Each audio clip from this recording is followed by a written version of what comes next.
ప్రభుత్వాలు మద్యాన్ని ఆదాయ వనరులుగా చూస్తూ ప్రజల జేబుల్ని ఆరోగ్యాన్ని గొల్ల చేస్తున్నాయి తప్ప ప్రజల ఆరోగ్యాన్ని విస్మరించడం సరియైన విధానం కాదని తక్షణం మద్య విక్రయాలను అదుపు చేసే చర్యలు తీసుకోవాలని పిఠాపురం మద్యపాన వ్యతిరేక ప్రచార కమిటీ అధ్యక్షులు డాక్టర్ సూర్యనారాయణ విజ్ఞప్తి చేశారు. పిఠాపురం పట్టణంలోని మున్సిపల్ గెస్ట్ హౌస్ లో ఉన్న పాడా కార్యాలయంలో ప్రజా ఫిర్యాదుల పరిష్కార వ్యవస్థ కార్యక్రమం పాడా ఇన్ఛార్జ్ పీడి వేణుగోపాల్ ఆధ్వర్యంలో జరిగింది.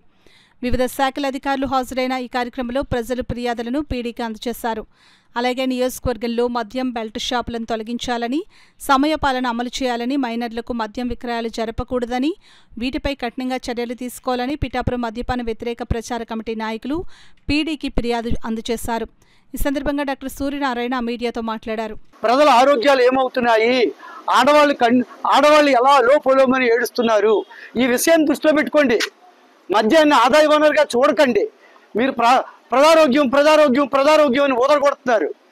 సంవత్సరం బడ్జెట్లో 38,000 కోట్ల రూపాయలు ప్రజలు తాగుతూ ఉంటే ప్రజలు ఎవరో ఏమవుతుంది, ప్రజల కిడ్నీలు ఏమవుతాయి, ప్రజారోగ్యం ఏమవుతుంది, యువతరం నాశనం అయిపోతుంది. యువతరాన్ని రక్షించండి. యువతరాన్ని మాదక ద్రవ్యాల బారిన పండియకుండా చూడండి. యువతరానికి ఉద్యోగాలు చూపించండి. ఎంప్లాయ్మెంట్ ఆఫీసులు మూసేస్తున్నారు, బ్రాందీ షాపులు తెరుస్తున్నారు. యువతరం మాదక ద్రవ్యాలు బానిసలుగా మారుతున్నారు. కాబట్టి ప్రభుత్వానికి మేము సూచిస్తున్నాం, మీరు ఆదాయ వనరుగా చూడొద్దు. ప్రతిపక్షాన్ని కూడా మేము సూచిస్తున్నాం. మీరు ఒకరి మీద ఒకరు నిందలు వేసుకుంటున్నారు తప్ప ప్రజలను మాత్రం పట్టించుకోవట్లేదు. మీ రాజకీయాల్ని ప్రజల ఆరోగ్యం మీద ప్రభావం చూపించాలి. ప్రజల ఆరోగ్యానికి భరోసా ఇవ్వాలి. మీ రాజకీయ పక్షాలు అందరూ కలిపి ఏ పార్టీ అధికారం వచ్చినా ప్రజలు తాగాలా? మీరు పరిపాలించడాకున్నారా? ప్రజల తేడా తాగించడాకున్నారా?